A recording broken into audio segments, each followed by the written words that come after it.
Hello and welcome back.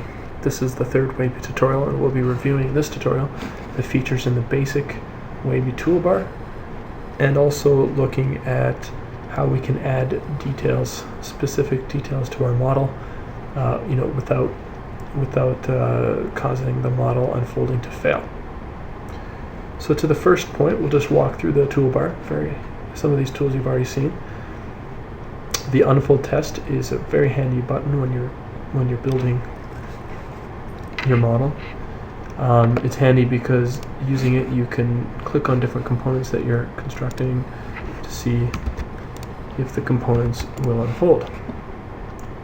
So we can do it for those components. We can also do it for the different components of the tank, etc. The next button is very handy. It's the complete auto unfold.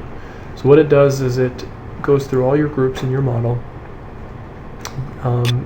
gets rid of ungrouped items. So for example, these items are not grouped, so it would pass over them.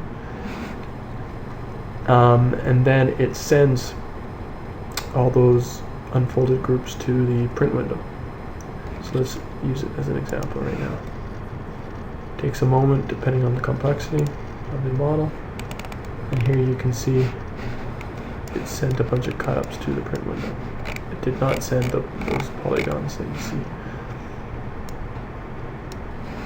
but the polygons remain.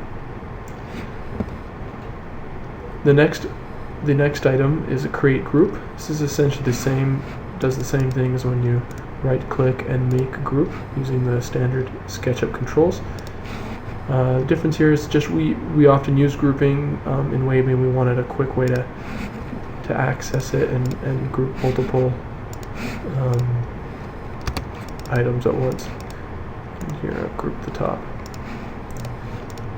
There's two ways to use it. One is you can select all the entities you want to have grouped, then click it.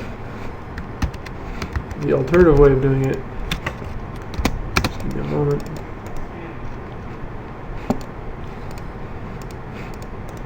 I made a real mess.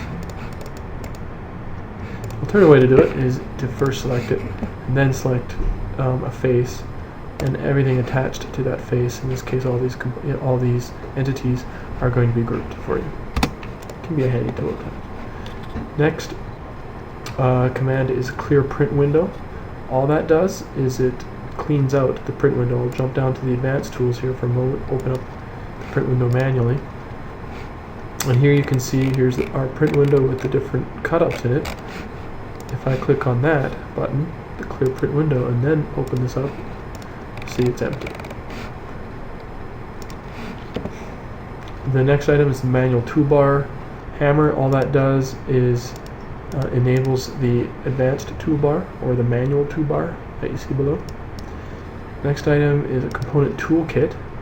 We won't get into components and using fixed components in this tutorial, but what this essentially does is it lets you access some of the pre-made tool items or fixed items that you can then use in your model. And we'll explain more of that in the final tutorial.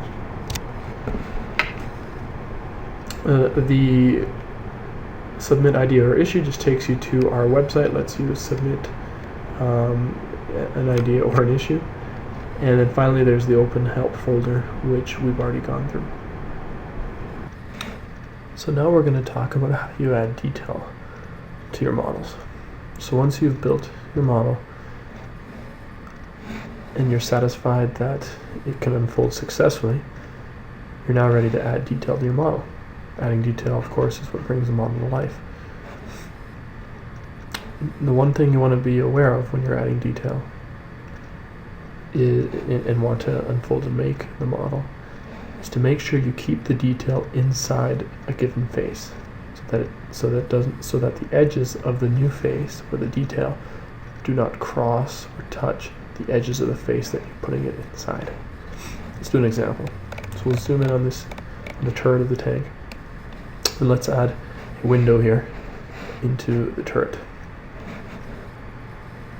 So we start by getting the turret group selected. Now we can start manipulating the faces within the turret group. We're going to select a rectangle, Draw that on to the turret, and also select a circular edge so that we can add a cool little circle to it to give it a little more realistic feel. Let's kill these two edges here. And there you have it. We now have made a face which is embedded inside another face, and it does not cross or touch the edges of the face that it's embedded in. And that way we can still unfold this just as we did before. So let's give it a color, a light gray color. Select outside, and now you can see the detail that we've added.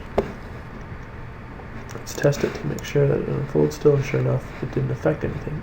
Now, had we drawn this so that this edge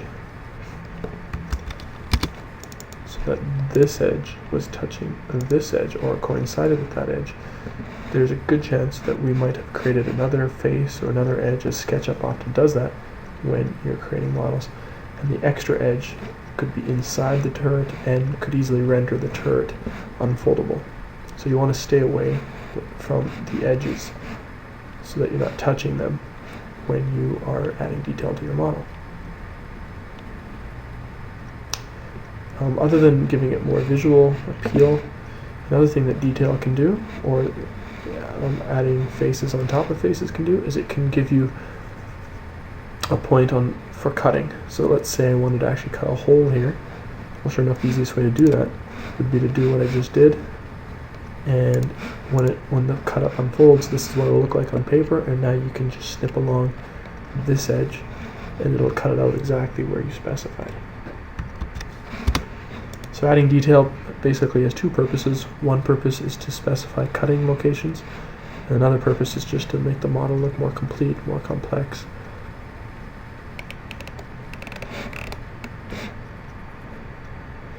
And that's it for this third tutorial. In the next tutorial, we'll go over the advanced buttons here and also some other features of Waybe.